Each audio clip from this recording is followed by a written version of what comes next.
We're never going to get over this day. The families are never going to get over this day.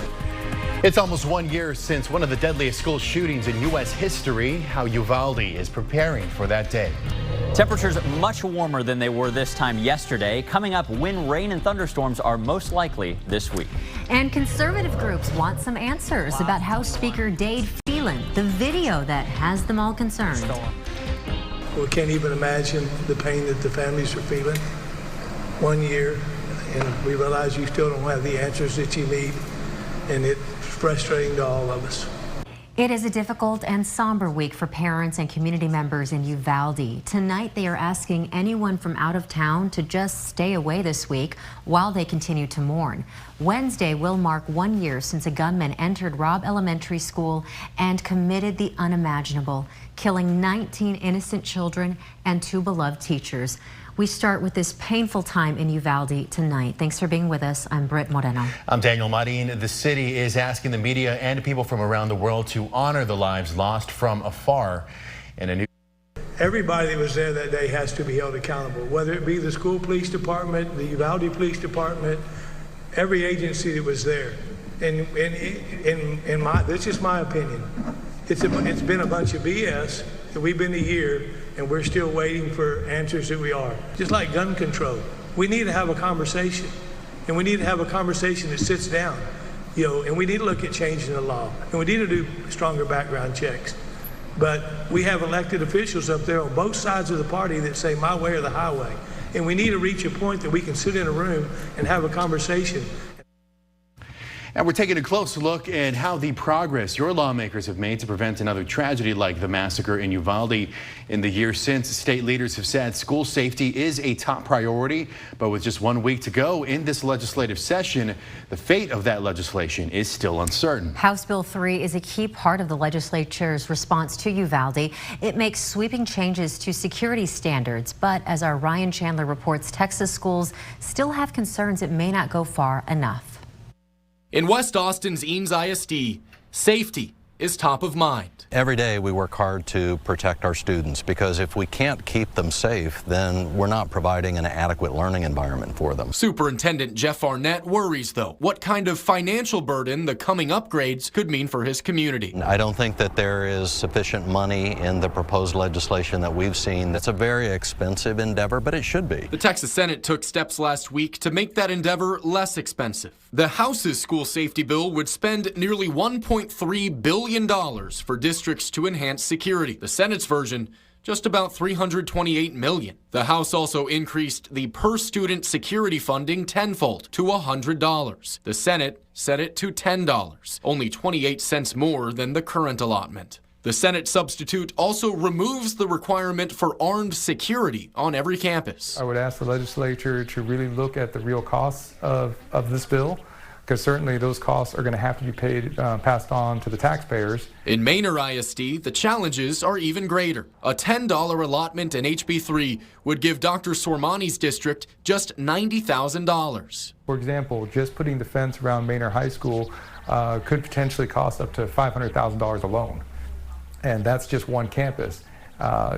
Exactly. And so we have a significant cost. Lawmakers pitched a more robust approach early in the session. We owe it to the memory of those children and teachers to make sensible, meaningful change. Here's what Speaker Phelan tells us now. I am confident that the 2 chambers of this legislature will find common ground on some of these much-needed proposals and send them to the governor's desk in the coming days. Ryan Chandler, KXAN News. El Paso Democrat Joe Moody co-authored the school safety legislation, and he tells us, quote, students, parents, and teachers are all betting their lives on our commitment to school safety being more than political lip service.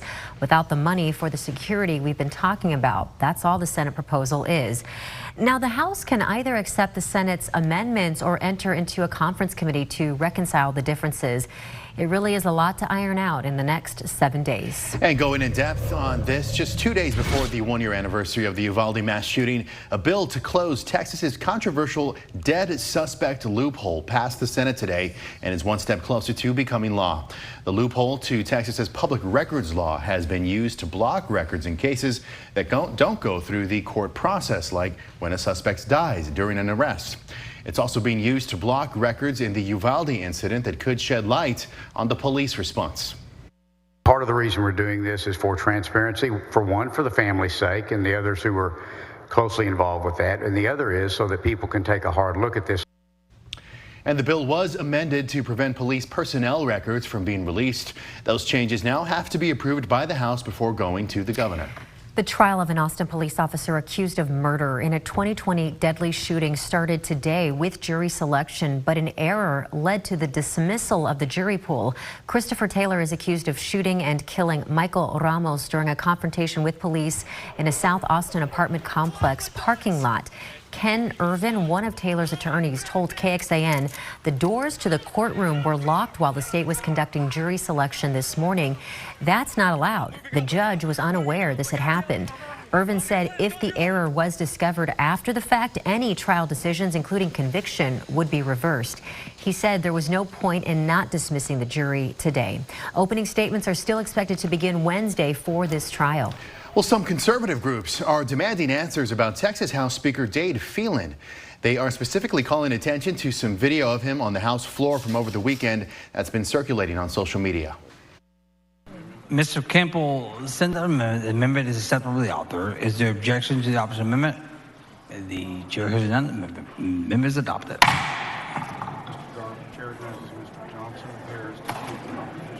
The chair recognizes Mr. Johnson of Harris. Mr. Johnson of Harris to speak in opposition to the bill. Now, this video came at the end of a 14-hour day for the House. For some context, here is how the speaker sounded at the beginning of the day. The question occurs on final passage of SB 1445. This is record vote. The clerk ring the bell. Should Ms. Thompson of Harris voting aye, Mr. Goldman voting aye.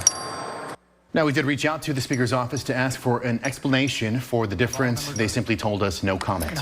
The man accused of murdering 4 Idaho college students pled not guilty today. Brian Koberger is charged with 4 counts of first-degree murder and 1 count of burglary for the deaths of 4 University of Idaho students.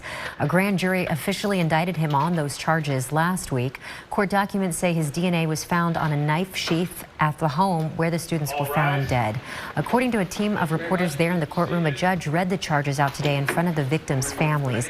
The state has 60 days to decide whether to seek the death penalty. Now the indictment is still sealed, but once it's available, it could provide new evidence and a possible motive. First warning weather with Chief Meteorologist David Yeomans. Well, hope you enjoyed your weekend Sunday. What a treat. We had that cool, rainy, cloudy day with high temperatures of only 74. That's now a thing of the past, but it could be warmer this time of the year. 84 degrees right now in Buda under partly cloudy skies at the Rock and Dirt Yard Cam. The Sun Seer is having some problems right now. The National Weather Service having trouble at Camp Mabry. Austin, though, I assure you, also in the 80s. It's 84 up in Georgetown, 86 down south in San Marcos. The radar is clear and dry under those partly cloudy skies for now, but that may not last through the night for some of us. Coming up, I'll show you where it may rain tonight, then daily rain chances when the rain peaks. Also Memorial Day weekend, typically a stormy one around here, how this one is shaping up to look. All right, David, thank you very much. Well, 10 days remain until the nation defaults on its debts. The latest in the debt ceiling negotiations. And a bill banning diversity, equity, and inclusion programs on campuses in Texas is one step closer to becoming law. What it could mean for university employees if the governor signs it. Well, coming up in just a few minutes, Lester Holt takes NBC Nightly News on the road to Fort Myers Beach, Florida, days before the official start of hurricane season and 8 months after Ian struck. Lester looks into claims insurance companies are shortchanging homeowners, families like the Cliffords who had just bought their dream home. They showed Lester how it is now stripped bare, unfit to live in. The company filed an insurance claim days after Hurricane Ian, but didn't receive enough money to cover most of the repairs. Lisa, where does that leave you? An insurance payment that's not enough to cover what you need repaired. Are you in limbo? I'm just kind of floating day to day and kind of just keep reiterating to myself that there's got to be light at the end of the tunnel. And coming up at 5:30, Lester shares what homeowners should know. President Biden and Speaker Kevin McCarthy met today to try to find a compromise to keep the country from defaulting on its bills. Over the weekend, negotiations over the debt limit stalled, then they restarted, but with the deadline only days away, it's crunch time now to try to find a solution, or else everyday Americans from the military to senior citizens could start missing out on checks. While at the G7 summit in Japan, Mr. Biden insisted the U.S. will not default on its loans or bend to all Republican demands. Republicans want to roll back overall spending to pre-pandemic levels and extend Trump-era tax cuts that could add more than $3 trillion to the deficit. Even once a deal is reached, it has to get through the full House and Senate. Well, unfortunately, drought continues in the soil in the Hill Country, but we got word today from the Texas Water Development Board that we have now seen 7 straight weeks of overall drought improvement across the state, something we could not get for a while. The lakes still need a lot more water, but Travis is up another inch today, 1.2 feet of rise in the past 2 weeks. Your first warning forecast with some rain returning coming up. Diversity, equity, and inclusion initiatives and policies on college and university campuses across Texas could soon be banned. The House approved a bill just this afternoon that could have really a wide-ranging impact, and our Jayla Washington is joining us live in studio now to talk all about this. So what exactly will this look like for higher education moving forward? And guys, we're talking about Senate Bill 17, and it makes it so that universities can't have or maintain diversity, equity, and inclusion offices. So that means no employees of any sort there will be no employees who focus on this. So now the question is, how will this impact those jobs and even campuses that have worked really hard on being more inclusive for years? This was the moment over the weekend that moved Texas closer to banning DEI initiatives on college campuses.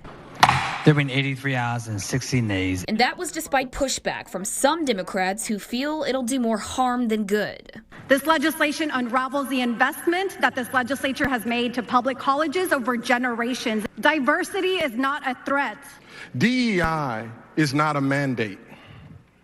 The department itself simply offers the opportunity for people in this state to have a better understanding of the institution, saying that we are inclusive, you are welcome. Republican State Rep John Kemple created the bill. It bans consideration of a person's race, gender, or sexual orientation in the hiring process. It also prevents someone from not getting a job because of their beliefs. And the bill does away with DEI offices altogether. So what does that mean for DEI employees' jobs? As a result of the implementations of this legislation, is offered reassignment to a position of similar pay at the institution. Some UT DEI employees who may be affected did weigh in on potential impacts before the bill passed. There could be a chilling effect. There could be potential issues with recruiting students. How much are we looking at potentially losing in terms of grant dollars? Within the context of engineering, about 80% of the grants we submit require some activity to broaden participation, bringing people from historically excluded communities. The bill does require the Texas Higher Education Coordinating Board to study the impact of it yearly. Why on earth would we fund a pro-DEI study of our universities when we're trying to get rid of DEI? We want to judge people by the content of their character, not the color of their skin. Now, again, this bill does require an annual study on how it impacts universities and for the board to make recommendations. That was an amendment added after hearing concerns raised by opponents of the bill. All right, Jayla, thank you so much. And going in depth on this, the NAACP has issued a travel advisory for Florida, warning that the state is, quote, openly hostile toward African Americans, people of color, and LGBTQ individuals.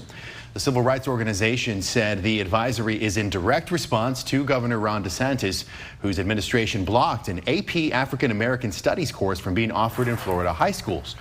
The NAACP called it an aggressive attempt to, quote, erase black history and to restrict diversity, equity, and inclusion programs. The advisory noted that DeSantis has also signed, quote, various controversial anti-civil rights measures into law. First warning weather with Chief Meteorologist David Yeomans. Well, 5:19 on your Monday, and things are very pleasant out there after some nice light rain falling yesterday. The sky is sunny, but look how things have really greened up here at the Ewald Kubota Cam in Georgetown. Traffic moving along well, at least up here, 84 degrees there on I-35. The pollen count is crowded. We have a multitude of things floating around, but nothing is high, nothing is very high. Mold is most problematic after that damp day yesterday. Grass, hickory, oak, etc., all staying in low concentrations. Pretty calm weather here locally with lots of sunshine early this evening. Here's the pattern this week. We've got a summer-like ridge of high pressure, not quite as hot as summer-like, of course, setting up just to our west. With this ridge not only to our west right now, but on the future weather model staying to our west, this is actually going to mean a daily and nightly chance of rain here locally. Even if this were on top of us, it would mean hot and dry weather. On the eastern periphery, we get little disturbances coming down in this northerly flow aloft. This can bring down some periodic showers and storms, and it will this week, especially on Wednesday. Let me show you some brand new model runs just coming in here at 5 p.m. Dry weather with sunshine through the early evening. Tonight comes our first chance of rain, but it's only out in the northern hill country. Notice after about midnight, a little dying complex of showers and storms probably just brings some light rain to the northern hill country, then dies out before it's able to bring any rain to the metro counties at 2-3 a.m.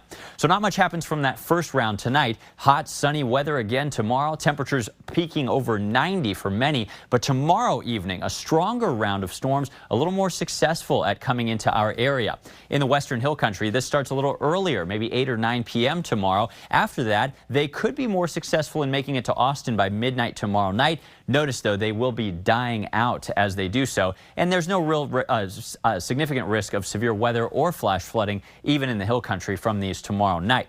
Okay, let's recharge and have round 3 on Wednesday. Not only another disturbance coming in a little earlier in the day, but all these leftover boundaries from a couple days and nights of this could mean that the showers and storms start to spark up earlier in the afternoon. Here's the new forecast radar at 2:30 p.m. Wednesday with some heavy rain, possibly right here in the metro. Little line complex of showers and storms affects more of us Wednesday afternoon and early evening. Then it fizzles out Wednesday night, but that is not the end of it. Drier days, but still a chance of rain on Thursday and Friday. When you add all this up, including some scattered rain on Memorial Day weekend, many of us, especially from Austin westward, enjoying a 1/2 to 1.5 inches of rain, the heaviest totals in the hill country, where, as I showed you, we get more of these rounds, which start there tonight. Okay, tonight, just a 10% chance of rain northwest of Austin, 66 degrees rather, not 86, with a little fog by morning. Tomorrow afternoon, it is hotter, kind of seasonable heat, 91 degrees with a light southeast wind. There's your 20% chance of storms late tomorrow evening. Rain chances peak this week at 50%, keeping highs on Wednesday down in the mid-80s. Just a slight chance of rain late this week into much of the holiday weekend, but on Memorial Day, rain chances go up to 40%, and it looks like our chances of rain and cooler than normal weather may actually persist in our 8 to 14-day outlook through the beginning of June. A different kind of rocket used for a trip to Mars. Why NASA wants to switch to nuclear energy.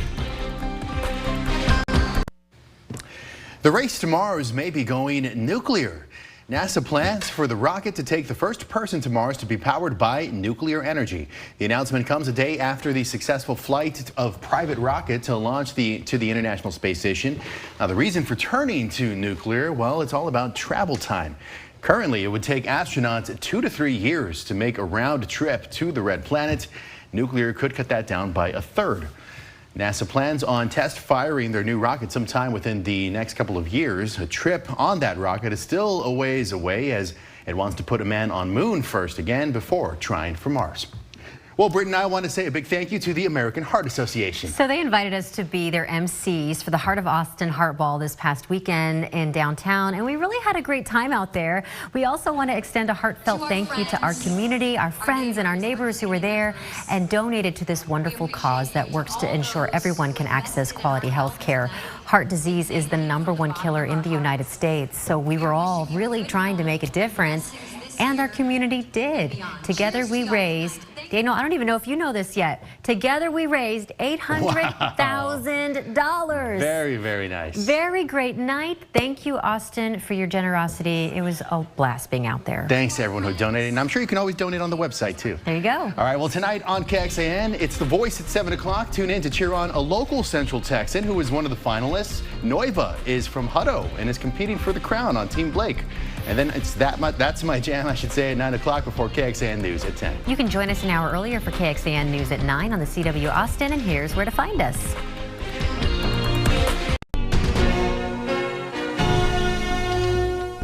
Thanks for listening to KXAN News Nightly. You can also listen to KXAN News Today every morning for more in-depth coverage of what matters most to you.